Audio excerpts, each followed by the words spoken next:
റെക്കോർഡുകളുടെ ഇഷ്ടത്തോഴനാണ് വിരാട് കോഹ്ലി. ചാമ്പ്യൻസ് ട്രോഫിയിൽ ഫോമിലുമാണ് ഇന്ത്യൻ താരം. പാകിസ്ഥാനെതിരായ മത്സരത്തിൽ സെഞ്ചുറിയുമായി ഇന്ത്യൻ വിജയത്തിൽ നിർണായകമായത് കോഹ്ലിയായിരുന്നു. ഇതോടെ ഏകദിനത്തിൽ കോഹ്ലിയുടെ സെഞ്ചുറി നേട്ടം 51 ഉയരുകയും ചെയ്തു. ഗ്രൂപ്പിൽ ന്യൂസിലാൻഡിനെതിരായ മത്സരമാണ് ഇന്ത്യക്ക് ഇനി ശേഷിക്കുന്നത്.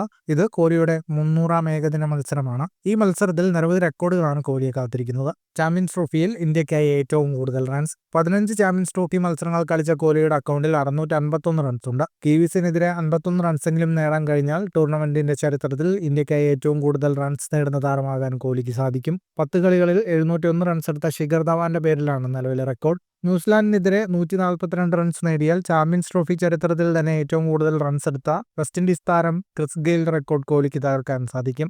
കിവീസിനെതിരെ കളിച്ച 31 ഏകദിനങ്ങളിൽ നിന്നായി കോഹ്ലി 6 സെഞ്ചുറികൾ നേടിയിട്ടുണ്ട്. ഞായറാഴ്ച നടക്കുന്ന മത്സരത്തിൽ ഒരു സെഞ്ചുറി കൂടി നേടാൻ സാധിച്ചാൽ ഏകദിനത്തിൽ കിവീസിനെതിരെ 7 സെഞ്ചുറികൾ നേടുന്ന ആദ്യ താരമാകാൻ കോഹ്ലിക്ക് സാധിക്കും. സെവാഗും മോർണിംഗും കോഹ്ലിയും 6 വീതം സെഞ്ചുറി നേടിയിട്ടുണ്ട്. കൂടുതൽ ക്രിക്കറ്റ് വാർത്തകൾക്കായി ഈ ചാനൽ സബ്സ്ക്രൈബ് ചെയ്യുക.